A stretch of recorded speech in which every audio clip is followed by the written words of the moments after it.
अब मैं माननीय श्रीमती छाया वर्मा से। धन्यवाद सर।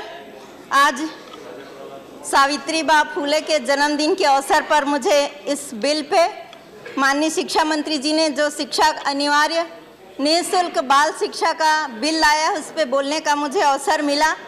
मैं इस बिल का समर्थन करती हूँ, बस लेकिन कुछ शर्तों के साथ। बिना ज्ञान के आँख रहते हुए भी हम अंधे कहलाएंगे।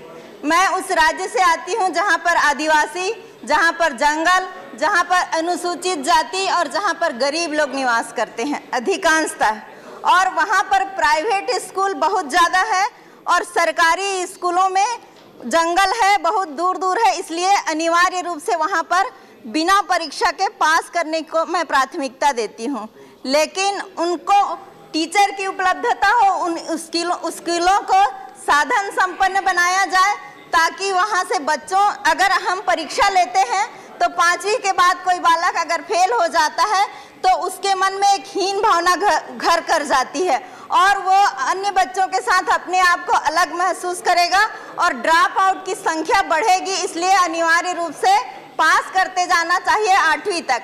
मैं एक छोटी सी कहानी के माध्यम से बताना चाहूँगी इस सदन को कि एक आदिवासी महिला पढ़ी लिखी नहीं थी, उसके यहाँ डाकिया डाक लेके आया और एक चिट्ठी उस महिला को ऐसा पकड़ा दिया। वो महिला उस पत्र को लेके रोने लगी, पड़ोसी आई वो भी रोने लग गई, पूरे मोहल्ला इकट्ठा हो गया और सब लोग रो रहे हैं। किस लिए रो रहे हैं किसी को पता नहीं।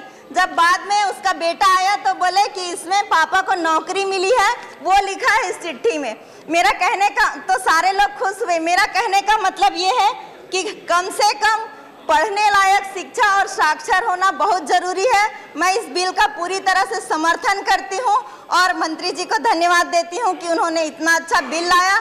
आदिवासी स्कूलों में बच्चे ठीक है पढ़ाई में 8वीं तक पास हो जाते हैं, लेकिन और भी विविध कला होती है, चाहे वो तीरंदाजी हो, उसमें आदिवासी बच्चे देश में भी नाम रोशन करते हैं, अन्य प्रतिभा को भी बढ़ने का अवसर मिलता है। मैं इस बिल के समर्थन के साथ धन्यवाद देती हूँ। धन्यवाद। धन्यवाद माननीय छाया वर्मा जी, बहुत एसेंस शिक्षा का बहुत बताने के लिए धन्यवाद।